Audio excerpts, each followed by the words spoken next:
அஸ்ஸலாமு அலைக்கும். Hi viewers, welcome to Dreame channel. இன்றைக்கி நம்ம என்ன பார்க்க போகிறோன்னு தெரியுமா? இந்த உலகத்தில் படைக்கப்பட்ட முதல் மனிதர் யாருன்னு தெரியுமா? இறைவன் மனிதனை படைக்க விரும்பினான். எதற்காக என்றால் தன்னை வணங்குவதற்காக. அதனால் மலக்குமார்களை பூமிக்கு அனுப்பி பல பகுதியில் பலதரப்பட்ட மண்களை எடுத்து வர செய்தான். அவை அனைத்தையும் தண்ணீர் விட்டு ஒன்றாக பிசைந்து ஒரு உருவத்தை வடிவமைத்தனர். அது சுமார் 40 ஆண்டு காலம் வரை காய்ந்து சத்தம் எழுப்பும் களிமண்ணாக மாறியது. ஒரு முகரம் மாதம் 10ஆம் நாள் வெள்ளிக்கிழமை அன்று அந்த களிமண்ணுக்கு உயிர் ஊட்டினான் அல்லாஹ். பிறகு அனைத்து விஷயங்களையும் அறிவையும் அதற்கு கற்றுக் கொடுத்தான்.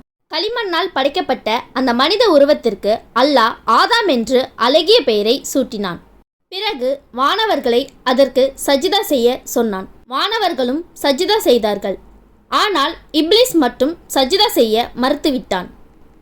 நான் நெருப்பால் படைக்கப்பட்டவன், இது களிமண்ணால் படைக்கப்பட்டது, இதைவிட நான் தான் மேலானவன் என்று கூறி சஜிதா செய்ய மறுத்துவிட்டான்.